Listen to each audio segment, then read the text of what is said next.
বিসমিল্লাহির রহমানির রহিম।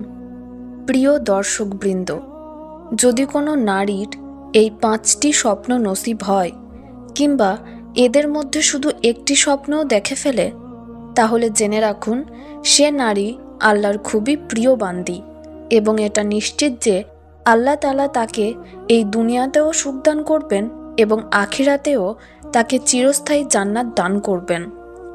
আজকের এই ভিডিওতে আমরা এমন কিছু স্বপ্নের কথা বলবো যা যদি কোনো সৎ পুরুষ বা নারীর নসিব হয়, তাহলে বুঝে নিন আল্লাহ তাকে নিজের খুব কাছে করে নিয়েছেন এবং তার বিশেষ অনুগ্রহে ভরিয়ে দিয়েছেন। যদি আপনিও এমন কোনো স্বপ্ন দেখে থাকেন, তবে জেনে রাখুন এটি একটি নিদর্শন যে আপনি আল্লাহর প্রিয় বান্দাদের একজন। আল্লাহ আপনাকে নিজের বন্ধুত্বের যোগ্য মনে করেছেন। প্রিয় দর্শকবৃন্দ, স্বপ্ন সাধারণত 3 রকমের হয়। 1. শয়তানি স্বপ্ন, 2. নফসানি স্বপ্ন, 3. রহমানি স্বপ্ন। প্রথমে এই 3টি স্বপ্নের পার্থক্যটা বোঝা জরুরি। শয়তানি স্বপ্ন, এগুলো সেই সব মানুষের স্বপ্ন যারা আল্লাহকে ভালোবাসে না, নামাজ পড়ে না, কোরআন বোঝে না আর গুনাহ ও ফাসাদে জীবন কাটায়।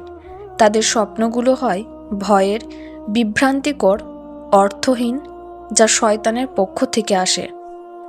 নফসানি স্বপ্ন, যখন মানুষ দিনভর কোনো জিনিসে মগ্ন থাকে, যেমন ব্যবসা, প্রেম, দুনিয়ার চিন্তা, তখন সেই চিন্তাগুলোই রাতে স্বপ্নে ফিরে আসে। এগুলোর সঙ্গে বাস্তবতার কোনো সম্পর্ক নেই। এগুলো শুধু মানুষের ভিতরের ইচ্ছে এবং খোয়াইশের প্রতিফলন। রহমানি স্বপ্ন, এই স্বপ্নগুলো খুবই বিশেষ এবং শুধু আল্লাহর সৎ বান্দাদেরই নসিব হয়, যাদের হৃদয় পবিত্র, যারা ইবাদতে মগ্ন থাকে। যদি এমন স্বপ্ন রাতের শেষ ভাগে ফজরের আজানের আগে দেখা যায়, তবে সেটি সত্য স্বপ্ন। এই স্বপ্নের মাধ্যমে মানুষ জানতে পারে আল্লাহ তার কতটা নিকটে রয়েছেন। এখন আসুন জেনে নিই সেই সব স্বপ্নের কথা যা আল্লাহর প্রিয় বান্দাদের নসিব হয়। আর যদি এগুলোর কোনো একটি স্বপ্নও কেউ দেখে, তবে বুঝে নিন আল্লাহর রহমত তাকে ঘিরে ফেলেছে। প্রথম, যদি কেউ স্বপ্নে কোনো ওয়ালি আল্লাহ অর্থাৎ আল্লাহর বন্ধুকে দেখে, তবে এটি এক বিশাল নিদর্শন। ওয়ালি আল্লাহর সংখ্যা অসংখ্য। ইসলামের ইতিহাসে তাদের বর্ণনা রয়েছে, আর আজও মানুষ তাদের কবর জিয়ারত করতে যায়।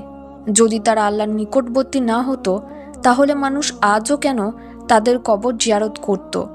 তাই যদি স্বপ্নে আপনি কোনো ওয়ালি আল্লাহকে দেখেন এবং মনে মনে তাকে আল্লাহর বন্ধু বলে বিশ্বাস করেন, তাহলে বুঝে নিন এটি আল্লাহর পক্ষ থেকে এক বিশেষ বার্তা যে আপনি আল্লাহর কাছাকাছি চলে এসেছেন। দ্বিতীয়, যদি স্বপ্নে আপনি কোনো নবী বা সাহাবায়ে কিরামকে দেখতে পান, যেমন আদম আলাইসাল্লাম থেকে শুরু করে আমাদের প্রিয় নবী হজরত মুহাম্মদ সাল্লাল্লাহু আলাইহি ওয়াসাল্লাম পর্যন্ত, তবে এটি এক মহা সুসংবাদ। অথবা যদি আপনি স্বপ্নে দরুদ শরীফ পড়তে দেখেন, দরুদের আসরে বসে থাকেন, আকাশে ভ্রমণ করছেন, সেতু পার হচ্ছেন, রোজা রাখছেন, নামাজ পড়ছেন, কোরআন তেলাওয়াত করছেন, তবে এগুলোই সবই প্রমাণ যে আপনি শুধু দুনিয়ার মানুষ নন, বরং আপনার রুহানিয়াতও জাগ্রত। এমন স্বপ্ন পাওয়া মানেই আল্লাহর পক্ষ থেকে এক বিশেষ রহমত নেমে আসছে, যা আপনাকে দুনিয়ায় সম্মান এবং আখিরাতে উচ্চ মর্যাদা দান করবে। আপনার জীবনের প্রতিটি পদক্ষেপে আল্লাহর বরকত চলতে শুরু করবে। কিন্তু মনে রাখবেন, এমন স্বপ্ন দেখলে কখনো কাউকে বলবেন না, বরং সকালে জেগে উঠেই সেজদায় পড়ে আল্লাহর শুকরিয়া আদায় করুন যে তিনি আপনাকে এক বিশাল মর্যাদার জন্য বেছে নিয়েছেন। এখন শুনুন এমন এক হাদিস যা আত্মাকে কাঁপিয়ে দেয়। রাসূলুল্লাহ সাল্লাল্লাহু আলাইহি ওয়াসাল্লাম ইরশাদ করেছেন, যখন আল্লাহ কোনো বান্দাকে ভালোবাসেন, তখন তিনি হজরত জিবরাইল আলাইহিসসালামকে ডেকে বলেন, হে জিবরাইল, আমি অমুক বান্দাকে ভালোবাসি, তুমিও তাকে ভালোবাসো। তখন জিবরাইল আলাইহিসসালামও তাকে ভালোবাসতে শুরু করেন। এরপর জিবরাইল আকাশের সব ফেরেশতাদের মাঝে ঘোষণা করেন, আল্লাহ অমুককে ভালোবাসেন, তোমরাও তাকে ভালোবাসো। ফলে সমস্ত ফেরেশতারা সেই বান্দাকে ভালোবাসতে শুরু করে। তারপর আল্লাহ পৃথিবীতেও তার প্রতি মানুষের ভালোবাসা বসিয়ে দেন। মানুষ তার প্রতি শ্রদ্ধা ও মমতা অনুভব করে। সে হয়ে ওঠে সবার প্রিয়, সম্মানিত ও আদরণীয়। এটাই আল্লাহর ভালোবাসার একটি নিদর্শন। কিন্তু উল্টোটা হলে, যদি আল্লাহ কোনো বান্দার ওপর রাগান্বিত হন, তাহলে তিনি জিব্রাইল আলাইহিসসালামকে বলেন, আমি অমুককে অপছন্দ করি, তুমিও তাকে অপছন্দ করো। তখন জিব্রাইল আলাইহিসসালামও তাকে অপছন্দ করেন এবং ফেরেশতাদের মাঝে ঘোষণা করেন যে আল্লাহ অমুকের প্রতি রুষ্ট। ফলে আসমান ও জমিনের সকল সৃষ্টি তাকে অপছন্দ করতে শুরু করে। প্রিয় দর্শকবৃন্দ, এটি কত বড় শিক্ষা! যদি আপনি দেখেন মানুষ আপনাকে ভালোবাসে, সম্মান করে, তাহলে জেনে রাখুন এটি আল্লাহর ভালোবাসারই নিদর্শন। আর যদি কেউ আপনাকে বিনা কারণে ঘৃণা করে, অবজ্ঞা করে, তাহলে নিজের জীবনটা পরোক্ষ করুন। হয়তো কোথাও কোনো কাজে আল্লাহ রুষ্ট হয়ে আছেন। হজরত আবদুল্লাহ ইবনে আব্বাস রাদিয়াল্লাহু তাআলা আনহু বলেন, কিয়ামতের দিন প্রথমে জান্নাতে প্রবেশ করবে তারা যারা প্রতিটি অবস্থায় আল্লাহর শুকরিয়া আদায় করত। এখন শুনুন 3টি বিশেষ রহমানি স্বপ্ন, যা যদি কোনো সৎবান্দা দেখে তবে এটি আল্লাহর ভালোবাসা, তার নৈকট্য ও সন্তুষ্টির প্রতীক। প্রথম স্বপ্ন, যদি আপনি স্বপ্নে কুরআন তেলাওয়াত করতে দেখেন, তাহলে জেনে রাখুন আপনি আল্লাহর খুবই পবিত্র বান্দা। এই স্বপ্নের অর্থ আল্লাহ আপনাকে সম্মান ও মর্যাদা দান করছেন। যদি এই স্বপ্ন যৌবনে আসে, তাহলে আল্লাহ আপনার জন্য দুনিয়ায় এক উচ্চ মর্যাদা নির্ধারণ করছেন। আর যদি বার্ধক্যে আসে, তবে এটি আল্লাহর পক্ষ থেকে ইঙ্গিত যে তিনি আপনার অতীতের ভুলগুলো ক্ষমা করে দিয়েছেন এবং ভবিষ্যৎ জীবনকে আরও নৈকট্যপূর্ণ করে দেবেন। দ্বিতীয় স্বপ্ন, যদি আপনি স্বপ্নে গোসল করতে দেখেন, তাহলে এটি এক মহান রুহানি বার্তা। যেমন শারীরিক গোসল দেহকে পরিশুদ্ধ করে, তেমনি এই স্বপ্নের অর্থ আল্লাহ আপনার আত্মাকে পরিশুদ্ধ করছেন, আপনার গুনাহ, খারাপ চিন্তা ও হৃদয়ের ময়লা দূর করছেন। যদি এমন স্বপ্ন যৌবনে দেখা যায়, তবে আল্লাহ চান আপনি গুনাহ থেকে বাঁচুন এবং সৎপথে চলুন।